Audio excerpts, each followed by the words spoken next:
Makakausap po natin ang alkalde ho ng Baguio City, Baguio City Mayor Benjamin Magalong. Kaugnay pa rin po doon sa naging pagdinig kahapon sa Senate Blue Ribbon Committee. Magandang araw ho sa inyo, Baguio City Mayor Benjamin Magalong, sir. Si Bombo Genesis po ito, kasama natin si Bombo Ever. Thank you for joining us. Naimbang bigat kada kayo, Mayor. Pakinggan, Mayor, sa ating 32 station sa Bombo Radio Philippines.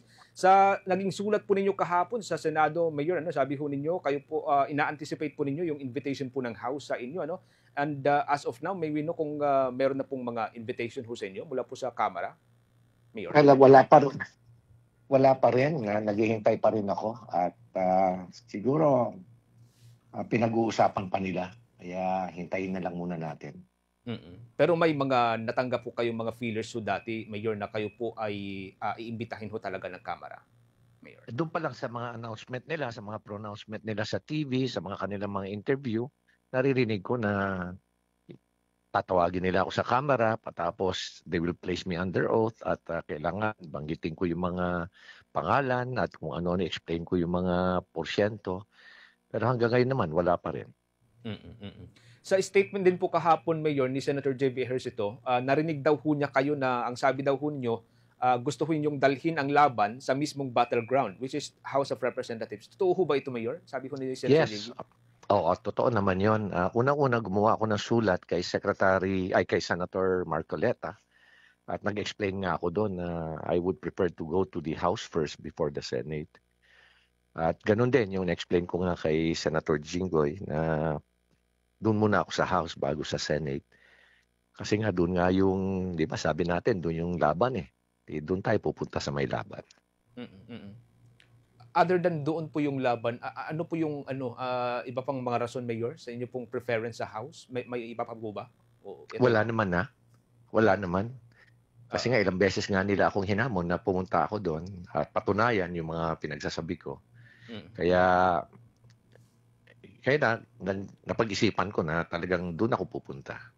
Pero posibleng magiging mas matindi yung laban doon kasi kung sakasakali, papangalanan po ninyo mismo mga kongresista habang nakaharap po sa inyo mga kongresista kung sakali.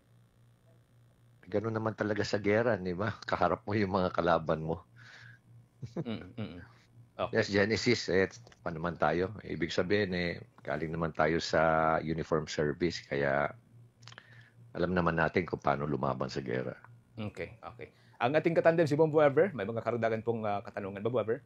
Good morning, Naimbaga Bigat po, Mayor. Yes po. Naimbaga Bigat siya po. Yes po. Kahapon po, Mayor, nagkaroon po ng maraming development, partikular na po dito sa pagkakaroon ng palitan po ng liderato dyan sa may Senado. At isa nga po sa bago po nga umupong chairman ng Senate Blue Ribbon Committee, ang malapit po sa inyo na si Senator Panfilo Ping Lacson. Na-anticipate niyo po ba yung ganito pong pagbabago while ongoing po itong nangyayari pong flood control projects investigation, Mayor? Negative, Bombo Ember. Nabigla nga ako late ko na nga nalaman kasi busy ako sa buong araw. Tapos late ko na nalaman, halos gabi na nung nalaman ko na may nag-text sa akin na nag-take over na pala si Senate President Soto. At tapos nabanggit nga doon na si Senator Lacson will be the pro tempore. At tapos at the same time, siya yung mag-head ng Blue Ribbon. Alright. Mayor, since malapit nga po sa inyo itong bago pong umupong chairman ng Senate Blue Ribbon Committee, maapektuhan po ba nito yung inyo pong nauna pong desisyon na humarap muna sa Kamara before po humarap sa mataas na kapulungan, Mayor? Well, nag-uusap naman kami ni Senator Lacson. In-explain ko naman yung position ko sa kanya at naintindihan naman niya.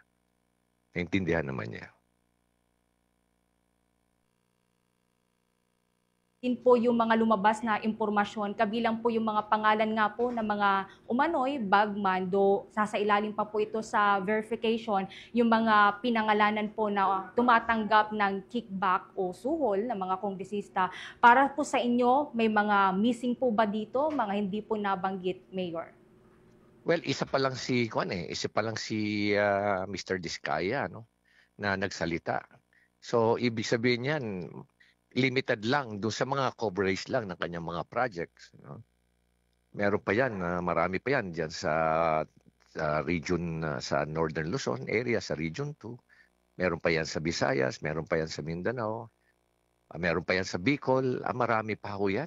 Marami pa ho yung madadawit na yan. Basta magsasalita lang yung ibang mga kontraktor dyan. Kaya lang, yung mga kontraktor, nagsasabi sila na wala silang kinalaman. And yan, sila nagsisinungaling.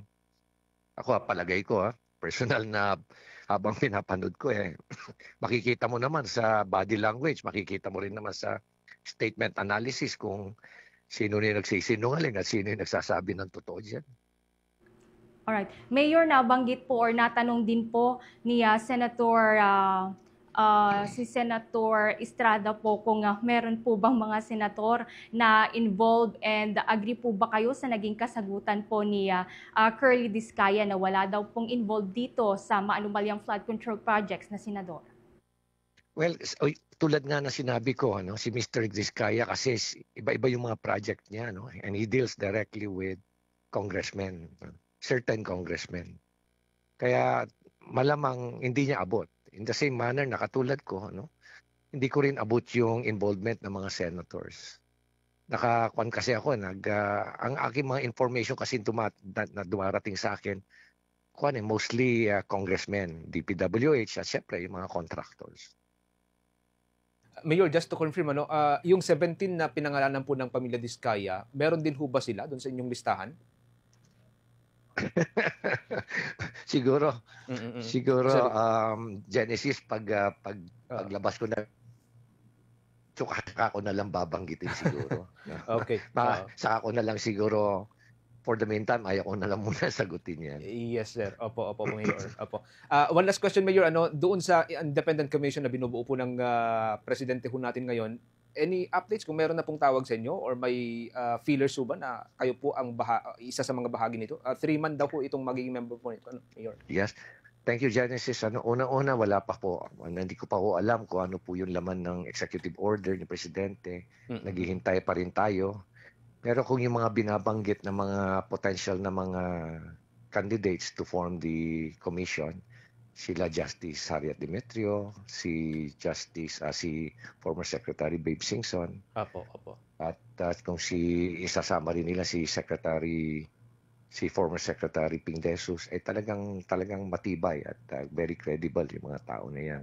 Okay. I have no doubt that they will also be coming up with a credible investigation.